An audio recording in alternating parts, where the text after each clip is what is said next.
Pak drone attack ಹಿನ್ನೆಲೆ ಜಮ್ಮು ಕಾಶ್ಮೀರದಲ್ಲಿ ಹಾನಿಯಾಗಿದೆ. ಗಡಿ ಗ್ರಾಮದಲ್ಲಿರುವಂತಹ ಮನೆಗಳು ಸಂಪೂರ್ಣವಾಗಿ ನಾಶ ಆಗಿರೋದು, ಮನೆಗಳು, ಅಂಗಡಿಗಳು, ಕಟ್ಟಡಗಳಿಗೆ ಭಾರಿ ಹಾನಿ ಉಂಟಾಗಿದೆ.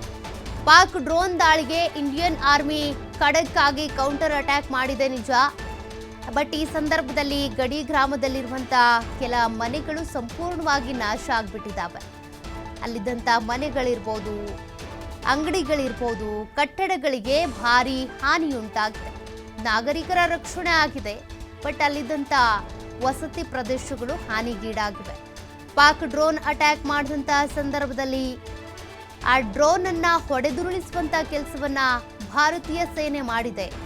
ಬಟ್ ಅಲ್ಲಿದ್ದಂಥ ಗ್ರಾಮಸ್ಥರ ಮನೆಗಳು ಸಂಪೂರ್ಣವಾಗಿ ಜಖಮ್ ಆಗಿಬಿಟ್ಟಿದ್ದಾವೆ.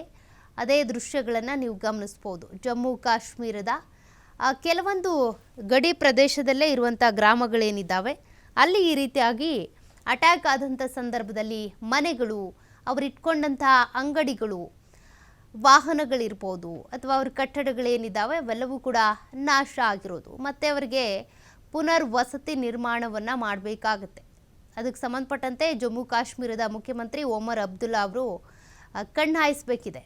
ಎಲ್ಲೆಲ್ಲಿ ಏನೇನು ಹಾನಿ ಉಂಟಾಗಿದೆ, ಯಾರ್ಯಾರಿಗೆ ಏನೇನು ಪರಿಹಾರ ಕೊಡಬೇಕಿದೆ, ಯಾರ್ಯಾರಿಗೆ ಏನೇನು ವ್ಯವಸ್ಥೆ ಮಾಡಬೇಕಿದೆ, ಯಾರ್ಯಾರು ಗಾಯಗೊಂಡಿದ್ದಾರೆ, ಆಸ್ಪತ್ರೆಯಲ್ಲಿ ದಾಖಲಾಗಿದ್ದಾರೆ, ಅದೆಲ್ಲವನ್ನು ಕೂಡ ಪರಿಶೀಲನೆ ಮಾಡಿ ಜನರಿಗೆ ಒಂದು ಸ್ವಲ್ಪ ಧೈರ್ಯ ತುಂಬುವಂಥ ಕೆಲಸವನ್ನು, ಅವರಿಗೆ ವಸತಿ ವ್ಯವಸ್ಥೆಯನ್ನು ಮಾಡಿಕೊಡುವಂಥ ಕೆಲಸವನ್ನು ಅಲ್ಲಿನ ಮುಖ್ಯಮಂತ್ರಿಗಳು ಮಾಡಬೇಕಿದೆ.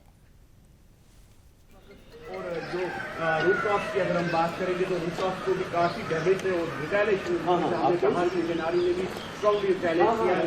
लेकिन जो मनाते हैं काफी दिल दहलाने वाली तस्वीरें सामने आ रही है और ऐसे में यहाँ के लोग जो है